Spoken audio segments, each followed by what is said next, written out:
I think we are live. Let me just check our actual stream.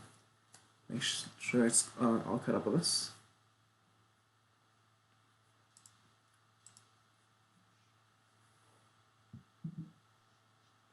Yes, and we're live.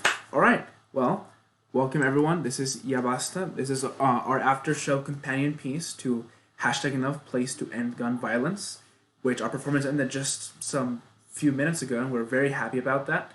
Just a quick reminder: if you were not able to catch it or tune in earlier, the video is now available on demand on our YouTube channel. Same link that we sent out, or you can just go to our YouTube channel, Teatro Quetzal, and it will be available for all of this week until Monday the 20th.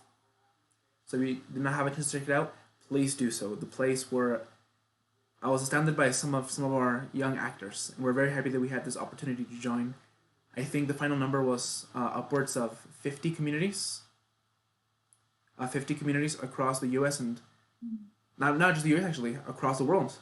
There was a reading in Germany and South Africa as well, joining us and telling these stories. We were glad that we were able to tell these stories in our community with El Paso at voices. This will be a short, frank conversation about the issue of gun violence as we relate to it here in the borderland. If you have any questions throughout, please leave them in the chat, the live chat, whether under the video. We'll get to them hopefully at the end. But with that, let's get started. Vero, I wonder if you could introduce yourself to someone who might not know about you. I am Veronica Carbajal. I am an attorney here in El Paso, and unfortunately, I was part of the team that responded to the mass shooting of El Pasoans in 2019. Texas Rio Grande Legal Aid provided a lot of legal assistance to the victims, and so we got to see firsthand the damage that is caused when people are allowed to own guns and to own guns that can be used to shoot so many people in such a short period of time. Thank you. JJ, if you could introduce yourself for those viewers who may not know who you are. Absolutely. Hi, everyone. My name is JJ. I want to thank the theater for putting on that production. I catched most of it, and it was incredibly powerful. So thank you all for all of you who participated in it as well. On the day of the shooting, I was asked to go on national television in response, making the media rounds for a number of political organizations. And so, unfortunately, had to get on national television and talk about what had happened, but also talk about El Paso and what El Paso meant not only to me, but what it meant to everybody that lives here, and especially to those that had lost somebody in the shooting. So again, I'm thankful for you all for doing what you're doing, and excited to have this conversation. Looking forward to it. Thank you. Well, with that, we can get started. So this is a companion piece to the performance. So I'd like to look at some of the plays that interact with that. One of the first plays we had was Miss Martinez Malaise, wherein we're brought into the mind of a high school English teacher and the daily anxieties that she faces. And also brought into students' own interactions with the presence of gun violence looming in their heads, which we also get into more into loaded language. But one of the things that one of the voices inside Miss Martin's head brings up is a burgeoning and growing security industry. People that profit off of things like gun violence drills at school, shooting drills, right? And that specifically interested me as we also think about something that's less in the news now, but the power and influence of growing industry like that and arms industries in terms of lobbying, right? Obviously, we can have a conversation here, the three of us, but ultimately it comes down to our legislatures, to what happens in legislature chambers, right? So how do we begin to even steer the conversation to gun control when there is still this, when the influence of arms industry lobbying is still there? Veronica?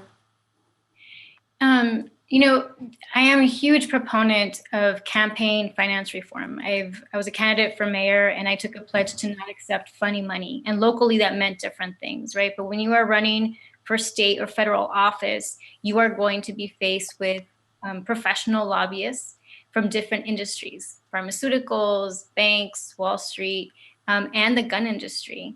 So the gun industry in 2019 gave $12 million to political candidates because it wanted to buy their favor.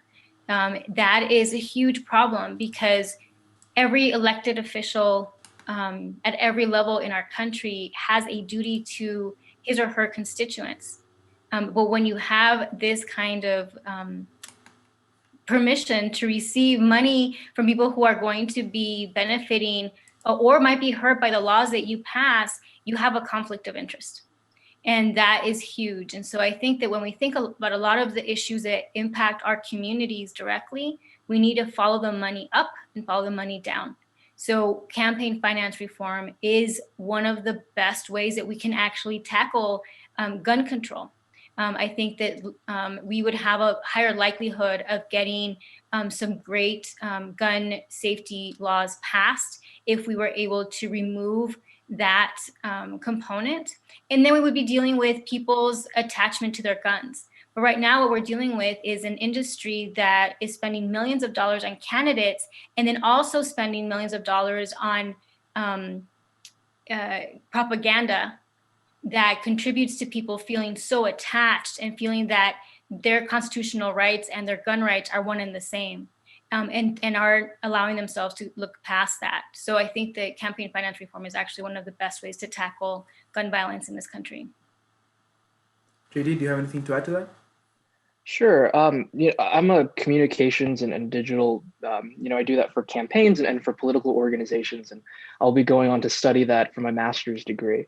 And one of the things that I have realized, especially since the shooting, is that in our conversations about gun violence, there is just not a starting point to have these conversations, because we genuinely have, part of it is that people do understand that this is a problem, and the solutions to that can be debated. But then there's also a large part of the population, like Ms. Carbajal was saying, that frankly don't think there's a problem, that don't see what happened in Sandy Hook, what happened here in El Paso, what has happened for years, and look the other way. And so contributing with campaign finance in our conversations, it is important that we all start with education and educating a lot of people who frankly have grown up clinging to their Second Amendment right as something that has been God sent, clinging to this idea that gun control or any measure to restrict guns is somehow an infringement on the Constitution or on personal liberty. That's frankly not the case. And from in a general sense, the way to start those conversations and to elect candidates who understand the challenges and who are ready to face them, are ready to tackle them, is by having those frank conversations with people who may not agree with us, who may not even recognize that there is a problem. And so I think that's an important place to start. I graduated high school two years ago. And even as a senior, we were still doing those drills twice every 5-6 weeks. And so it's not really a matter of, is the conversation happening?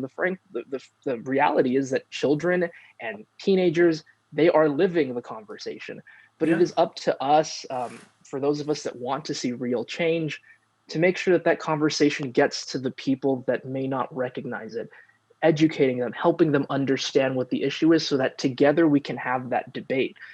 If we don't have a set of facts that we can agree on, we're never going to get a debate or even have any action on this issue. I'd like to on the note of conversation, I understand that your target audience for the two of you generally, more adult people, educated, but in the last play, Guns in Dragonland, the issue of gun violence becomes very real to a third grader. And it's interesting to see the way the script's written, the way it's performed. The character Lila Gordon's, the third grader, has an imaginary friend, Toucan, an imaginary dragon who she hangs out with, and her understanding of what's happening is through Toucan, through what Toucan calls a death dragon, right? And that brings to mind the conversations, right? How, if at all, do we even discuss danger in life-threatening situations? to children? Because like you mentioned, JJ, this is something that is becoming present in their lives, right? This is something that high schoolers think about. We saw it in one of the plays. And this is something that likely more and more younger kids are going to be thinking about. Do we have those conversations? How do we have those conversations? Yes, we do. And I'm 44. My first conversation with my grandmother about suicide was 1985. I was 9 years old. And so it was really important for her that I understand adult topics, but they were delivered in a way that was honest, but it wasn't raw. It was couched in love. It was couched in a lot of examples and things, so that I felt safe talking about them, and I felt safe identifying those issues. And in high school, when I had friends who were suicidal because they were LGBT, I was able to provide a safe space for them because I understood what was going on. I think that so often we shy away from these conversations because we think that children don't understand or aren't going to, we can shield them from this. And the fact is that we can't. Not only could a child be exposed to a mass shooting at school or elsewhere, like at Walmart, but they're also hearing it from other sources. And I think that I would prefer the children in my life to hear things from me in a way that I can deliver them and answer their questions in a way that is honest. We need to think about safety plans. So what happens if you are somewhere and a gunshot is heard? What do you do? Who do you run to? If you get separated from someone, how do you find them again?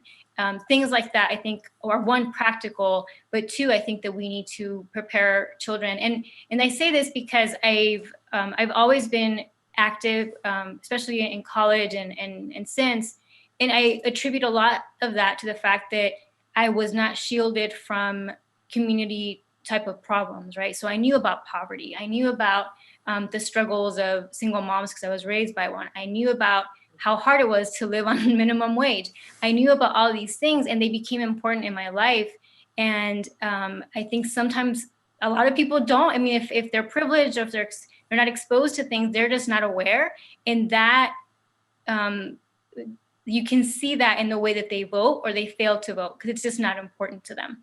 But if we start to tie things together and really, I think in many ways, politicize, if you want to use that word, or create children who are woke, we need to start really early and start tying things together for them so that they start to see the bigger monsters at play, right? And the bigger monster here is the gun manufacturing industry and all of the industries that feed off of that. Yeah.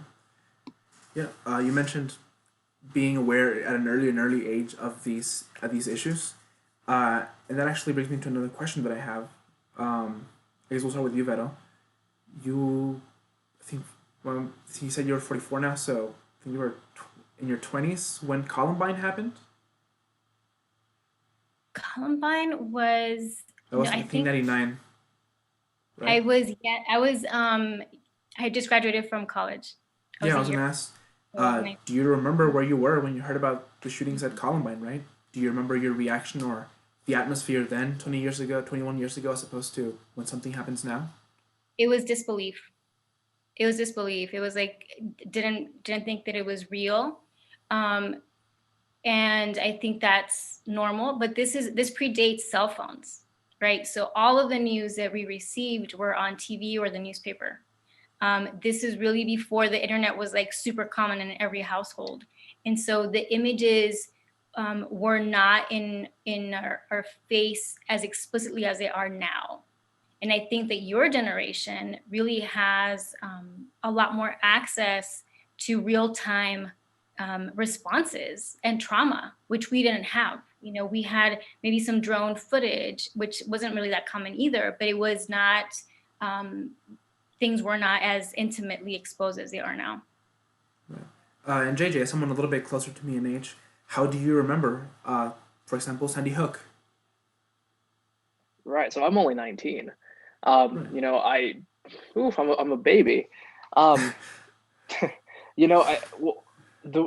thing that worries me the most about my generation particularly is how, as Ms. Carbajal was saying, is how desensitized we're becoming.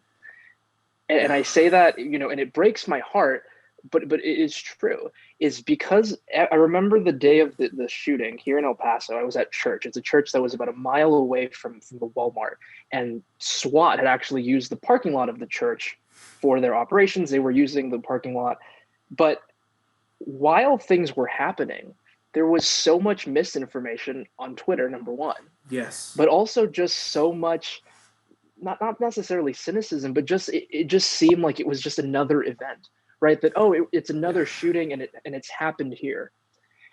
And so, Parkland, and Parkland, especially for me, was like the biggest political revelation for me. But I very much worry about how much social media in particular, but just in general, how desensitized our generation is becoming, because nothing seems to affect us anymore. And to the point about the conversations that we have with our children and with younger folk, I think the reason those conversations are important is so that we don't start at a young age, you don't start becoming desensitized. Because if you just see it on the news, you're 9, 10, you just start seeing it on the news with your parents, it doesn't mean much. But when you have somebody that you love, your parents, your grandparents, your brothers, your sisters, when they sit you down and talk about it, what it means for somebody to lose their life at the hand of a weapon, a gun, it becomes a real part of you. And for better or for worse, we, especially all El Pasoans, I think now, because of what happened, have that in their heart. And yes, it is important that we have those conversations, and yes, have our smaller children understand that what it means and how important that is. So, I'm only 19, but even I have felt desensitized at points in my life. And so Certainly. Getting away from that is hard, but refusing to deal with it, I think, is even worse for our society. Yeah. And on the note about the conversation, an unhappy fact about the conversation about gun control is when it happens. Too often it feels like the conversation at large is really relegated to the aftermath of a shooting or the anniversary of a shooting. And as it happens today, very much on purpose, today is the 8th anniversary of Sandy Hook. And like I said, it is easy to get very cynical about it, right? Because the only time you see the conversation actually flare up is either in the immediate aftermath for about a week before the news cycle moves on and the pundits go and argue about something else, or on anniversaries online. How do we continue the conversation about gun violence and remembrance of these things beyond just anniversary and beyond just tragedy? Vero? I think we have to remember that people die from gun violence every day, right? That you all talked about that throughout the play. Just the numbers are astronomical. They're not dying in mass shootings. They're dying, at the hands of their domestic violence abuser. They're dying in neighborhoods that are riddled with violence. They're dying from suicide. They're dying in, situations in gun accidents, right? Children who die from mishandling the family gun. And so I think that every day should be a day of remembrance. Every day should be a day of action, because every day someone is dying at the end, at the end of a gun. And so it's a greater conversation, and I think it should most definitely be raised every political cycle. And I'm hoping that your generation, because you all have been, I was looking quickly at, there have been 11 mass shootings at schools since Columbine. And I think your generation is going through the drills, right? You're going through the metal detectors now more and more. That you are going to become more, I'm hoping, more critical of politicians.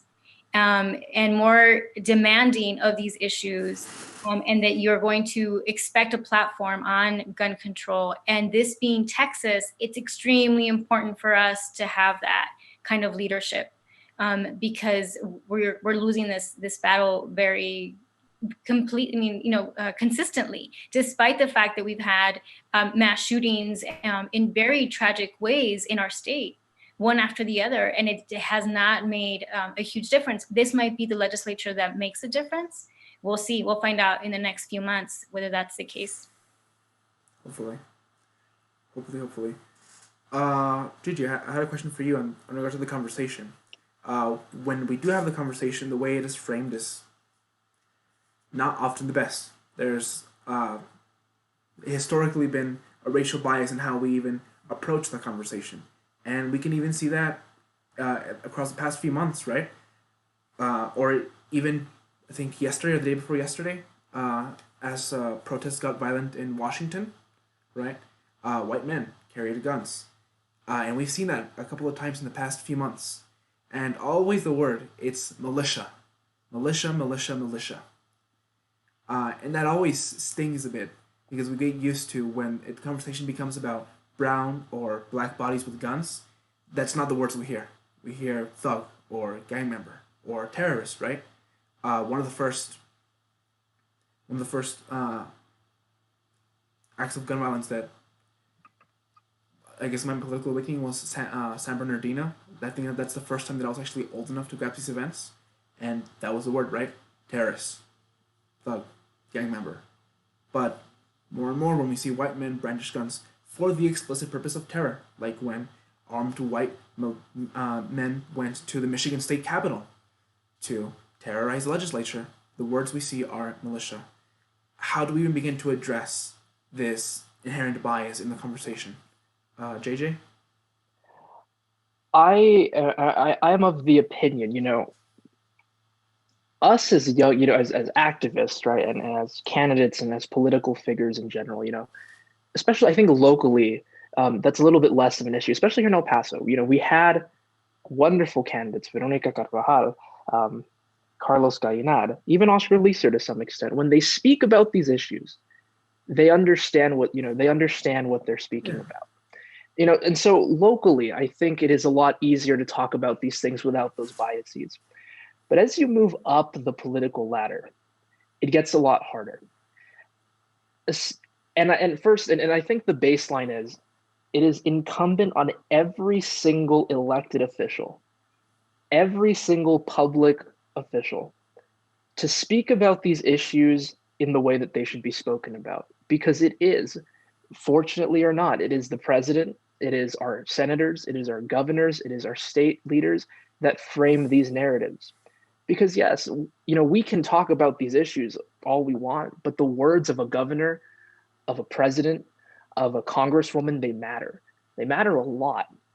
One thing that I've appreciated about Governor Whitmer, whatever you think of her politics, when she speaks about when things happen, militias have taken over, right, her capital or anything that's happened, she has always spoken about gun violence, not attributing it, not speaking about it in the normal way. But she always brings it back to the conversation of how gun violence is affecting Black and brown communities. She always speaks about what her state legislature can do and what she can do as governor. And I think that it is incumbent on every single elected official to speak in that same way. To first recognize what we all here recognize is that, there is the moment that you are able to take somebody's life away, right? The moment that you are able, and we have seen that again, the moment that you are able to take somebody's life away, you know what? There should be restrictions on some of these things. As we become more woke, if you will, also having conversations about the laws that we have, and yes, about the Second Amendment.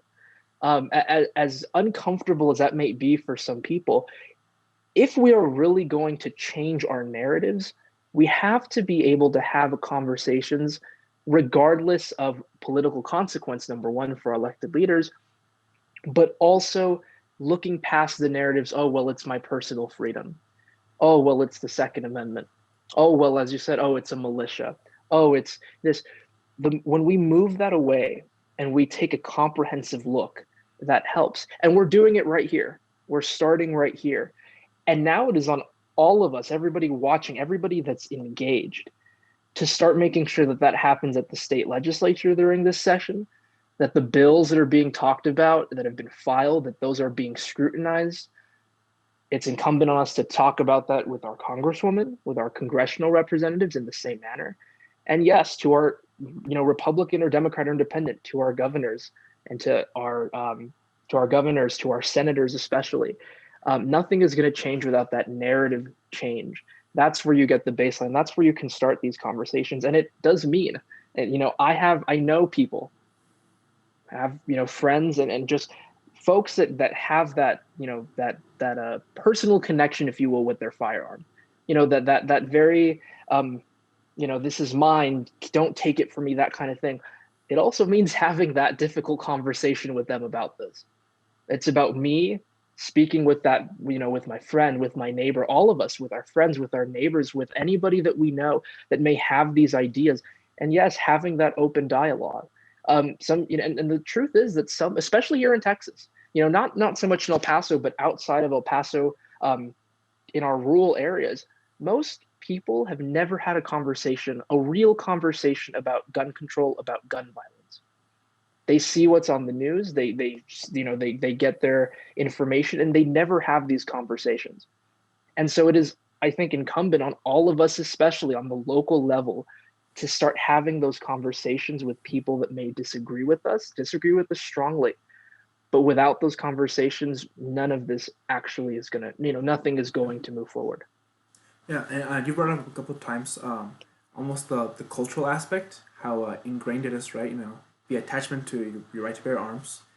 In Hullabaloo, one of the plays by Sarah Schechter, we see this absurdist pastiche of American gun lore and culture. And it begs the question, how can American culture even begin to separate itself from gun culture given how ingrained they are? Veronica? So I think I want to answer your last question and this one briefly. I gave public comment to City Council after the BLM protests because it was clear as day, as it has been for years, that the El Paso Police Department polices people differently.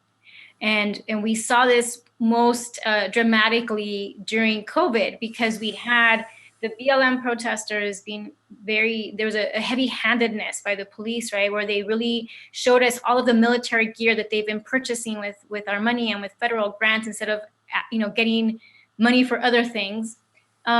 And also we got to see the way that they treated people who were rallying to reopen the government, right? Which we knew were Republicans, right? So we were the leftist Democrats, and the right-wing Republicans were allowed to not wear masks, to congregate, to violate local rules, etc. And they got the bike patrols, and we got the SWAT team and the helicopters and the hand grenades, all that stuff. So I think that, and the rubber bullets, I think that we need to address that locally. There is a difference in policing. We know that there are issues with racial profiling as well. We know there are issues of excessive force, people who have been caught on video, just this summer, all these things that need to be addressed.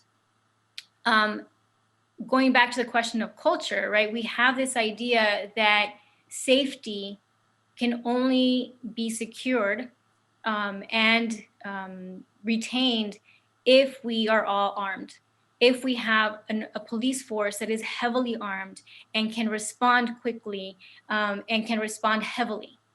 And that hasn't always been the case. We used to rely on community policing, where you had different measures of safety, right? Where you try to get rid of vacant buildings, and you had more streets, and you had more community interaction, and you had just a greater sense of safety that was not based on having more guns. And so it feeds into, again, this changing the narrative, as y'all were talking about, and changing the culture, because if your police are armed, then you think, well, I should be also, right? It normalizes gun ownership. Right. And having been, especially after the mass shooting, there was a protest downtown, and it was related to BLM. It was super peaceful, super well organized. And there were right-wing folks with guns. They were visible, right? They're walking around with their guns in a community that went through one of the most traumatic events ever, this mass shooting. And the police were fine with it. not a problem. But if any one of us, I think, had a gun, I think that we, especially anyone there who was Black, I think we would have been treated very, very differently. Unfortunately, yeah, that seems to be the case, not just locally but nationally. And like you said, that is ingrained into the culture, police culture. Very definitely American police culture, and the ardent militarization for them that we seem to for a long time be very fine with, or until it got brought to the forefront. Another question for you, Veronica, is as especially as we deal with bringing the conversation and these narratives into schools, because like we kind of established earlier, this is something that's affecting kids in schools more and more, younger and younger. What, if at all, is there a difference between having a constructive conversation in regards to taking measures to address the issue of school safety, as opposed to adding to the fear and anxiety around it? How do we deal with these things? Because of course that does happen, right? We saw in the plays the anxiety the teacher undergoes, and then we also saw in the play Loaded Language the anxiety that students undergo on their day to day.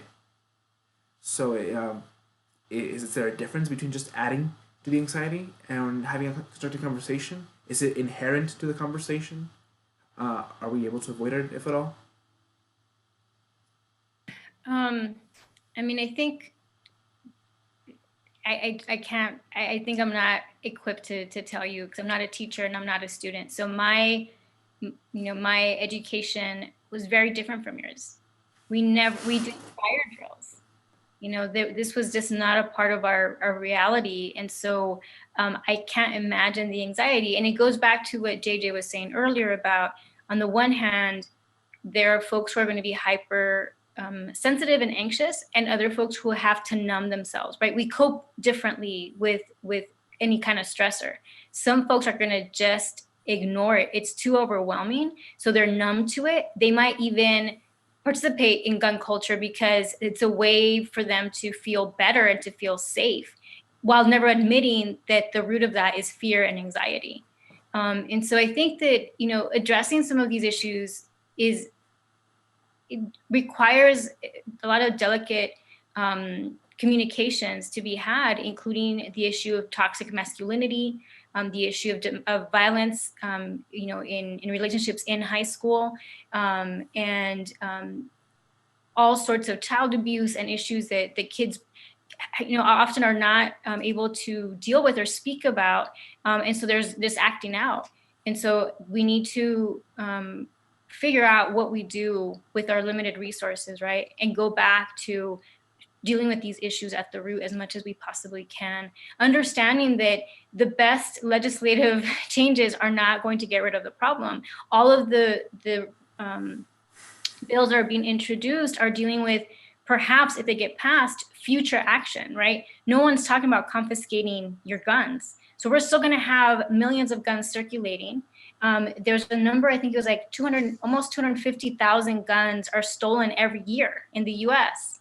So even if you have background checks, right? Even if you have all of this stuff, if someone breaks into your house and takes your gun, it didn't matter if you acquired it legally. Someone now is using it and is going to sell it into is going to sell it into crime. And so it's a never ending issue, and addressing our culture and our reliance on guns is really where it's at. Yeah. JJ, as someone who was a high school student, as we saw a rise in public awareness of mass shootings in schools, is there a way to address and have these conversations and take these measures without adding to fear and anxiety, or is that just something that we're going to have to deal with as we bring mature conversations into the classroom? So after the Parkland shooting, you both remember the walkouts at high schools across the country.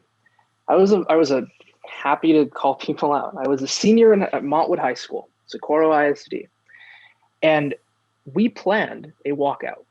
We made buttons. We planned the whole thing, and we did it pretty on the down low, because we knew that if somebody caught wind of this, it was going to go somewhere that it wouldn't. It would get shut down or whatever. So we planned this, It was hundreds of students, and I'm not, exaggerating, hundreds of students that were ready and willing to walk out. Our school administration caught wind of what was happening. And I was dragged into a board table with my principal and with the chief of police of the Socorro Independent School District and the assistant superintendent at the time, who then proceeded to lecture me for an hour about how us in support of this movement was too political, that it was going to cost the district money to keep the students safe, that it was a disruption, a lot of other things. And he said, we're going to keep going. So we kept going. And again, we were called in, and again. And eventually it got to the point where the administration, not only from the school, but from the district, was so overwhelming to us that had organized it, had just continued to push this on us, that no, it was too dangerous, that we wouldn't be able to keep the students safe, that it was a disruption, that we had to cancel it. And the day that the rally was planned, it was a Friday, the district sent in a riot bus, to go sit in front of Montwood High School, and got police officers from other schools to go to Montwood to make sure that nothing happened.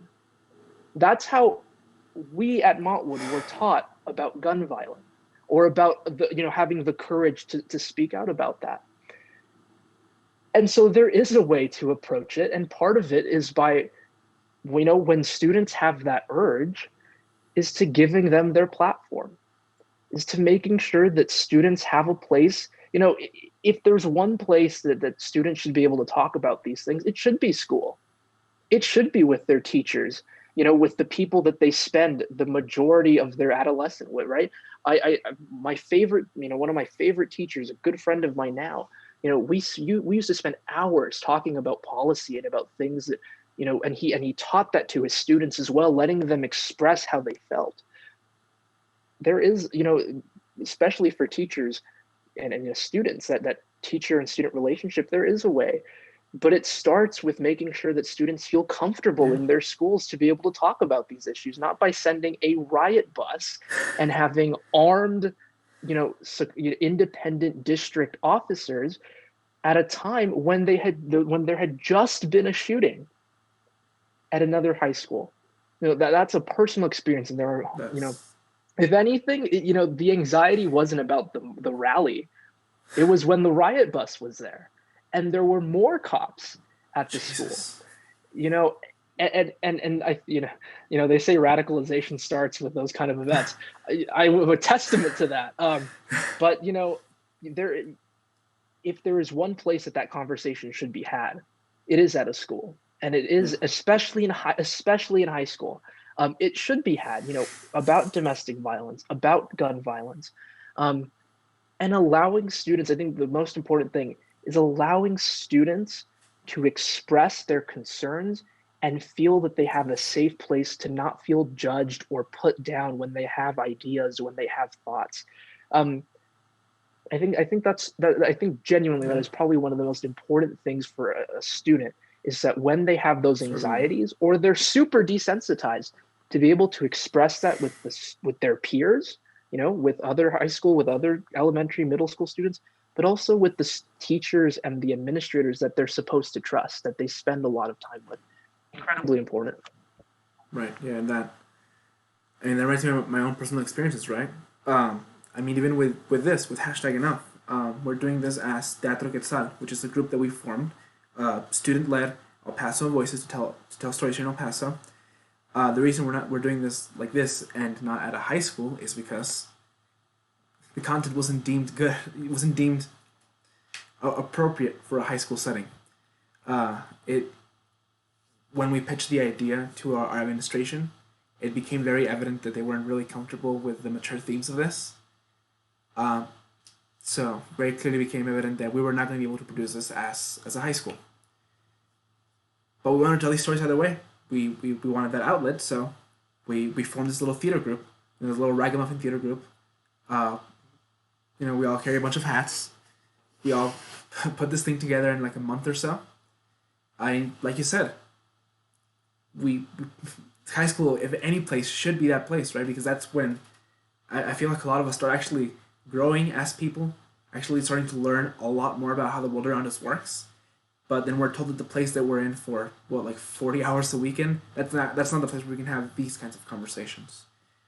And it's not just gun control or gun violence. It reminds me, we wanted to have wanted to do a food drive in benefit of a local organization, Transfronterizas, that works to benefit trans people here in the borderland in El Paso, Juarez. So we posted about it. We made a flyer and everything. And within minutes, I get an email from my teacher, from my theater director, who it appears was immediately called up by an administrative person saying, no, you got to take that down. That's too political. That's and ridiculous. It seems like as a society, it seems like we're slowly moving as a society, right? Schools have GSAs now, right? You can talk about these things now, but it feels like it'll still be a while before we can have mature conversations about trans people, right? Like with that experience, right, where they were told, no, that's too political, don't put that on social media, or gun violence. Mm-hmm. It seems like the school environment will lag quite a bit behind culturally, because we're starting to see GSAs, right? You can talk about that freely, but the minute you bring up gun violence, no, right? And I even have my own story about the March for Our Lives protest / walkout. I was a freshman when that happened, so it's nearly 4 years ago. I am now a high school senior. We didn't plan anything. We knew we knew that was the day, right? It was March 18, I believe. We knew it was the day, but we didn't plan anything, like you said, in the hundreds. But it was not something that we were conscious of. And it happened spontaneously during lunchtime. Some of us were in the courtyard, and we saw that, I think it was like 2 or 3 of us had just walked across the street off campus in front of the shopping plaza, and they're having a protest. They were having a walkout, and it became, I think, at most something like 7 or 8 of us. It was just 7 or 8 of us out in front of, I think it was like in front of a Walgreens for 4 hours, just kind of waiting.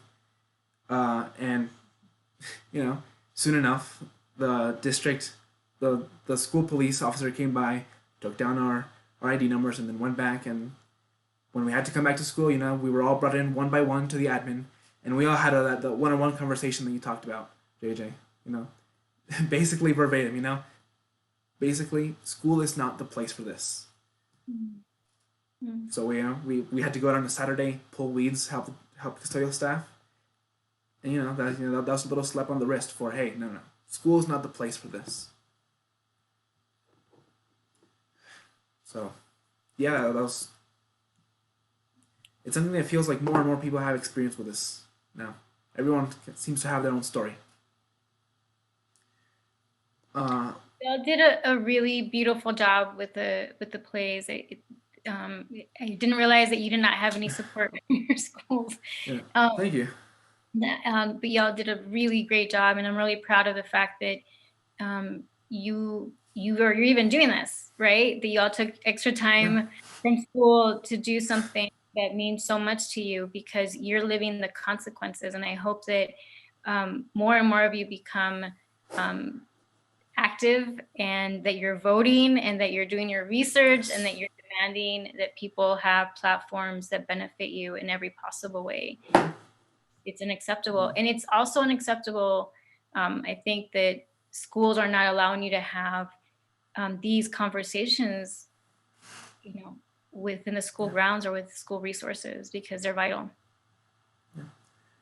Well, I have one last question before we go, and that is, I mentioned it in the sort of epilogue part of the production, but obviously the statistics, the numbers, we see them all the time. Every time the conversation comes up, they're horrifying. The tragedies, they're always horrifying. And I remember, though I was young, I was still able to kind of glean this from the TV that I was listening. Sandy Hook, years ago today, the horror of it, of elementary children, it seemed at the time like that was a tragedy, right? Like, there were countless others. Obviously, there was Columbine, but the senseless horror of someone killing 20 children between the ages of 5 and 7, it seemed like that was going to push, that was going to be the defining event that pushed for gun control. But then it didn't.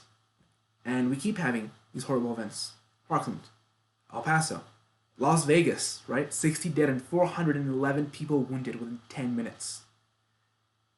If not statistics and if not countless tragedies, what is it going to take, honestly? What will it take to actually take the steps, right? Whether it's, changing the narrative, having better conversations about this, or like you brought up earlier, right? Starting with it's called like campaign finance laws, so we can get rid of the influence, and obviously the long-term goal of common sense gun control. If not statistics and tragedies, what will it take? JJ?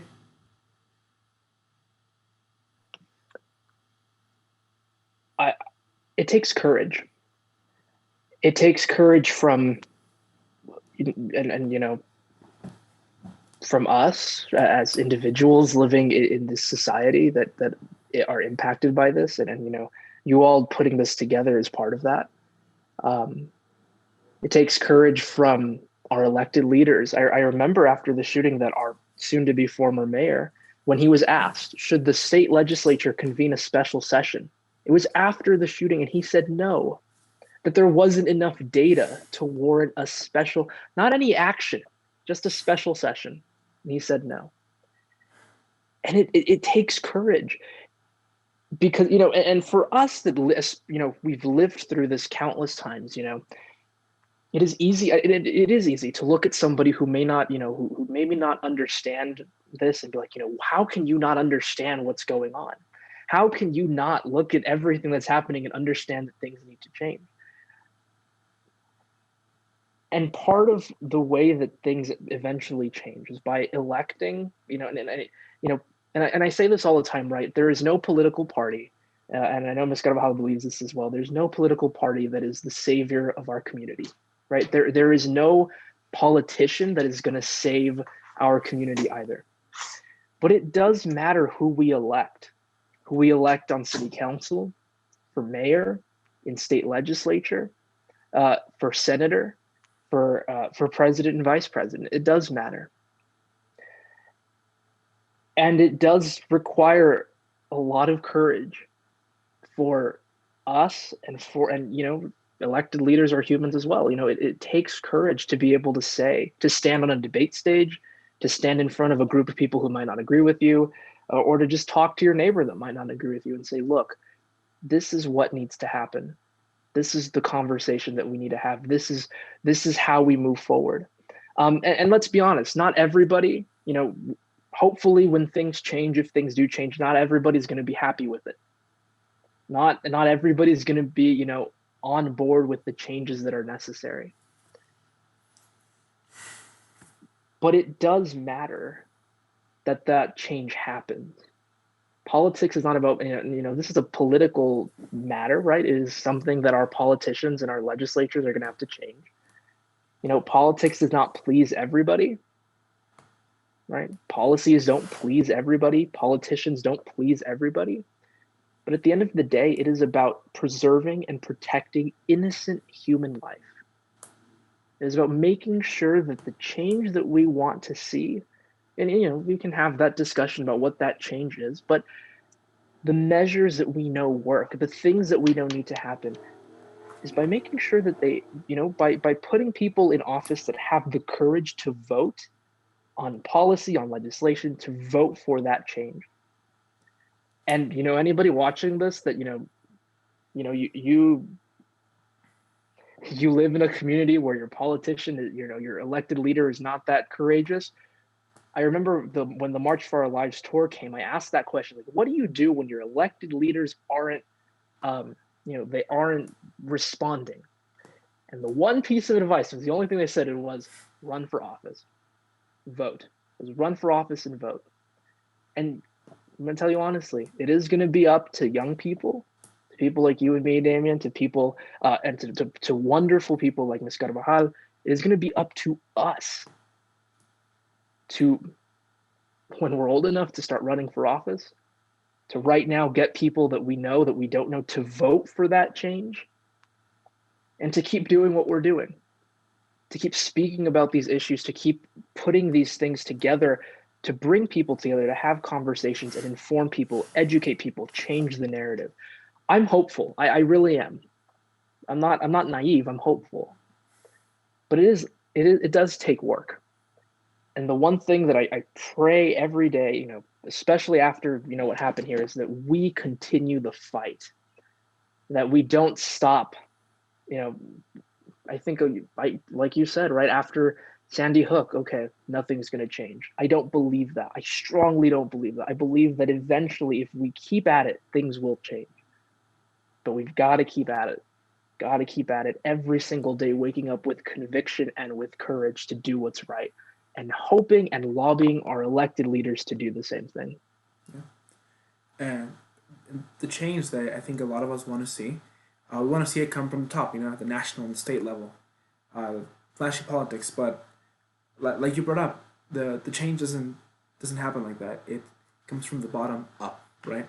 It comes by electing grassroots leaders at the local level. People like you, Ms. Carbajal, right? Progressives with these ideals running for offices, right? I think a lot of El Pasoans, you know, don't on the daily think about the office of the mayor. Don't think about, you know, how that matters, right? But seeing progressive voices running more and more, right? More on every little thing, right? State legislatures, right? State senates, mayoral races, even something like city council. Seeing those voices does matter. So I guess to finish us off, Ms. Carbajal, can you speak as to how we can get more progressive voices growing up? Because, like I said, when we think about the issue, we often think about like, you know, the big flashy national politics, and too often we don't think about the local level where the change starts from the bottom up. So can you speak to that the bottom up change? You know, I'm a huge believer in storytelling, and as a legal aid lawyer, a community lawyer for people who are poor, I've really had to remind the courts repeatedly that we're talking about human lives, right? That we're talking about human impact. And my cases have not been about life or death. They haven't been until the mass shooting. And it really changes you when you have to sit, not have to, but when you sit with a victim of a mass shooting who says, I don't want to talk about it. These therapists come over and they want me to talk about it and they want me to relive things, and I don't want to. And then the person starts to relive things right there in front of you. They can't help it because it's there. It's there in their lives, and they saw their husband get shot right next to them, right? They still have the physical wounds, they have the mental wounds. And I think we can't forget that in all of our narratives and all of our activism, that this is about human life, that this is about not, you know, just feeling safe on the day-to-day, but also thinking about the consequences of becoming more and more comfortable with the use of guns and, you know, treating fire with fire, instead of really thinking about the people whose lives have been shattered, and that no amount of money is going to bring back someone who's passed away. And I've had clients say that, you know, yes, I appreciate the funds because now we lost the breadwinner, but I want my partner back, right? I want, why? And so I think that that has to be at the forefront. And it has to be done in a way that's very, very delicate, because while we want politicians to be sensitive to these issues, we also don't want people's lives to become a political pawn. So that we have to be very sensitive about that as well. And as an attorney, I'm very careful about that, because I do have a confidentiality obligation. I do have to be sensitive about the things that I talk about, but we need to balance that so that people get to see the victims talk about this in their own words, and to talk about exactly what happened, as gruesome and terrifying as it was, because otherwise the rest of us don't necessarily understand that that could be our own reality, that if we don't get this under control, then we could be next. So I think there's a lot to be done at every single level. And what we talked about before in terms of talking about issues that are called political issues, but they're humanity issues, right? They're issues of compassion, like doing a fundraiser for trans women. I mean, you know, we have to continue to retake that narrative, and because otherwise it's very, very challenging for progressives to take on the, you know, informing of the mass voters, because we just don't have the time to do that. So it has to become a thing that we talk about more routinely and push back in these smaller circles, like with the school districts or with the PTA or with whomever, because that's where we start to make those changes. We start to change people. You know, often you change someone's mind over the kitchen table, as hard as it is, right? It's not necessarily from, from a podium. So I think that it is, you know, if we're talking about being courageous, it's about also being courageous even within our own families and taking on those conversations and talking about racism and talking about domestic violence and talking about the real issues at play, and the way that we're policed differently, all these things that people may not be aware of or that they don't want to talk about. Yeah, that's a good note to end off on. I'd like to thank the two of you today for coming in. It was wonderful to talk with some of El Paso's more progressive and leading voices. It was great. I'd like to thank everyone who tuned in to watch, not just this, but also the premiere. Our production. A reminder that both the production and this live stream will be available once it's concluded on our YouTube channel. We hope that you've taken everything that we've said here, as well as these stories, that you take that with you to heart. This today, it's just the beginning of the conversation here. The work, like Jay said, it takes a lot of work, and a lot of that is still to be done. But like you said, JJ, I'm not naive, but I am optimistic, and I am hopeful about the future with our youth, our now's voices. So with that, I'd like to thanks everyone for watching. Thank you, Vero. Thank you, JJ, so much for joining us. Thank you, everyone. Thank you for giving us hope. Bye-bye. Good night. Good night.